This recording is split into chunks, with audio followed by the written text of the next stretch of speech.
First எய்டில் ரெண்டாவது பார்த்தீங்கன்னா ரத்த கசிவு, அதாவது சின்ன காயம், அதாவது கத்தி பிளேடெல்லாம் அதாவது வந்து ஏற்பட்ட வெட்டு காயம் வந்து கீழே விழுந்து அடிப்பட்ட காயம் வந்து ஒரு ரத்த கசிவு ப்ளீடிங் வந்துட்டு இருக்கு அப்படின்னா உடனே எங்கேருந்து ரத்தம் வருது முதல்ல கண்டுபிடிச்சி ரத்தத்தை நிறுத்தணும். எங்கேருந்து ரத்தம் வருது அப்படின்னு கண்டுபிடிச்சி ரத்தத்தை நிறுத்தணும். ரத்தம் வந்து மூக்கில் இருந்து வருதா, சரிங்களா, வந்து மெயினாக நெத்திலிருந்து வருதா, மூக்கில் இருந்து வருதா, வாயிலிருந்து வருதா, சரிங்களா, கை கால் எங்கேருந்து ரத்தம் வருது அதை கண்டுபிடிச்சி முதல்ல நிறுத்தணும். சரிங்களா, இது முக்கியமான விஷயம். ஓகே, ரத்தம் மூக்கிலேருந்து வந்தால் முன்னாடி குனிய கண்டிப்பாக முன்னாடி தான் குனியணும். இப்படி பிடிச்சிக்கிட்டு வாய் வழியாக மூச்சு விட சொல்லணும். ரத்தம் மூக்கு இருந்தால் முன்னாடி தான் குனியணும், பின்னாடி குனியக்கூடாது. பின்னாடி குனிஞ்சா மூக்கிலேருந்து வர ரத்தம் வாய் விட்டு போயிட்டு நுரையீரல் போயிடும். கண்டிப்பாக பின்னோக்கி குனியக்கூடாது. மூக்கிலேருந்து அடிபட்ட ரத்தம் தான் முன்னோக்கி தான் குனியணும்.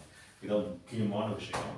ரத்த கசிவுனா என்ன பண்ணணும் அப்படிங்கிறது, சின்ன காயம், ரத்தம் கத்தி பிளேடு பட்டு காயம் ஏற்பட்டால் உடனே வந்து எங்கேருந்து ரத்தம் வருது கண்டுபிடிச்சி சுத்தமான துணியால் வந்து கட்டு போட்டு நிறுத்தணும்.